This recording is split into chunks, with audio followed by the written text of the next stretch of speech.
Ya, jadi begini ya. Saya tadi telah menyatakan bahwasannya seorang Pak Pablo Benua ini adalah orang yang identik disebut dengan the right man, the right place. Orang yang mampu menempatkan diri dalam kondisi terbaik. Begitu juga dengan adanya pertanyaan mengapa mengundurkan diri. Kan begitu kira-kira ya.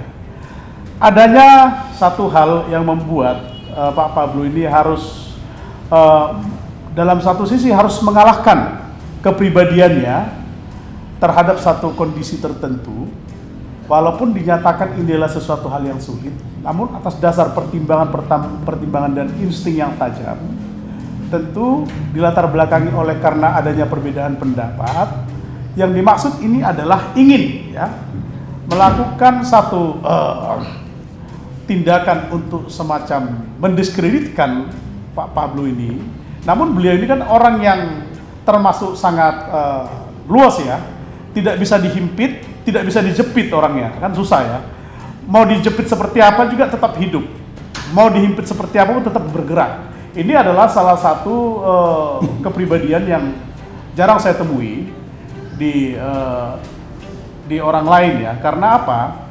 Memang kalau saya lihat adalah Pak Pablo ini adalah orang yang memiliki daya berpikir yang tajam ya. Orang belum pikir, beliau itu sudah pikirkan dulu. Tapi sering sekali berpura-pura bodoh, itu persoalannya. Sering sekali berpura-pura bodoh, namun konsep by design di dalam pikirannya tetap harus terlaksana.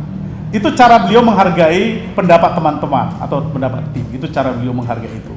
Namun semua terstruktur dan terukur. Di sisi lainnya itu, saya melihat Pak Pablo ini kan selalu didampingi oleh seorang istri yang hebat ya, Bu Re Utami ya. Merupakan satu, kalau kita kemarin bicara tentang Teteh Nopi sebagai pegiat sosial, saya justru memantau hal itu sudah dilakukan lebih dulu oleh kayak Bu Re yang mendampingi Pak Pablo ini ya.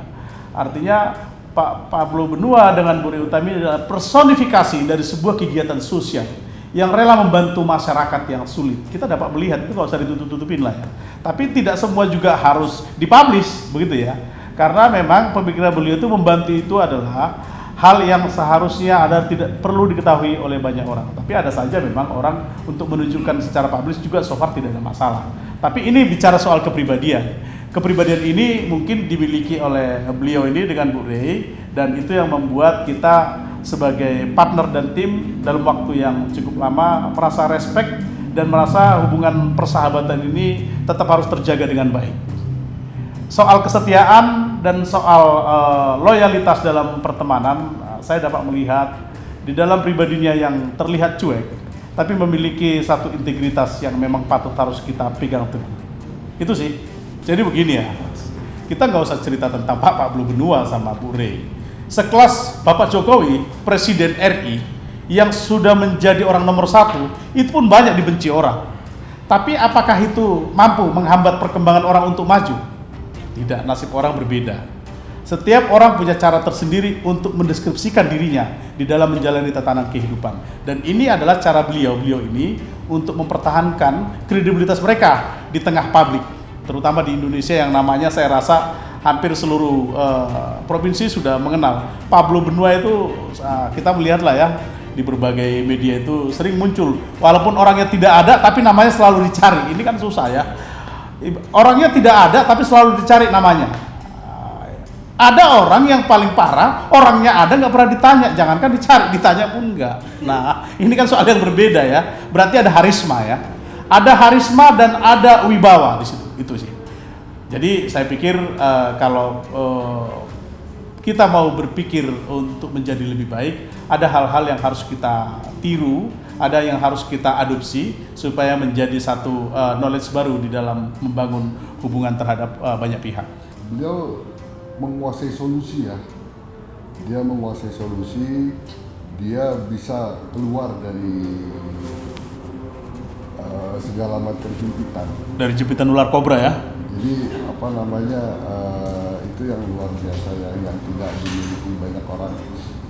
Bagaimana dia bisa survive walaupun dalam kondisi yang tertutup sekalipun. Nah, kalau bicara personifikasi begitu kan setiap manusia itu punya masa lalu. Nah, ini yang kadang-kadang orang ini nggak bijak. Orang masih banyak selalu mencari kegagalan orang lain. Jadi memang kita sebagai manusia yang tidak bebas nilai, yang selalu dinilai oleh orang lain, nah ini harus bisa menempatkan diri, harus bisa berdamai dengan diri kita sendiri, ya kan, harus bisa memahami segala sesuatu itu dengan bijaksana. Intinya jangan terjebak dengan dunia maya dan dunia realitas. Pesan saya tadi. Ya itu tadi, kadang-kadang solusi itu keluarnya itu injury time. Oke. Digital gitu ya. Dia selalu main di injury time. Itu karena dia mengukur segala analisa yang ada di kepalanya.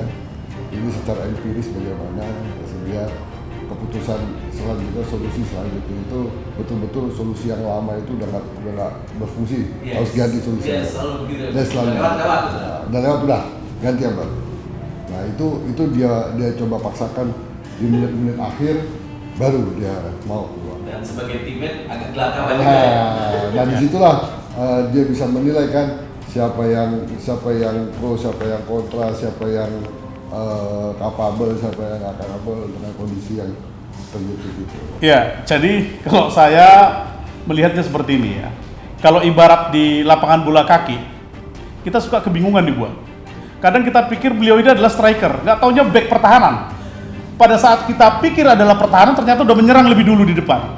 Nah, ini yang kita kadang-kadang suka agak ketinggalan ya. Jadi ada sesuatu langkah yang nggak bisa terbaca. Mudah-mudahan itu nanti ke depan bisa bersinergi lah ya. Karena tim itu harus sinergi supaya kita tahu arahnya kemana.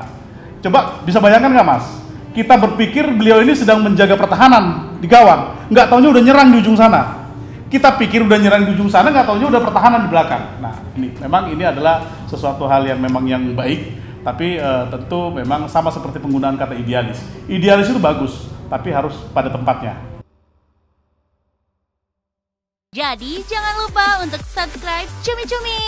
Ditekan ya tombol lonceng merahnya.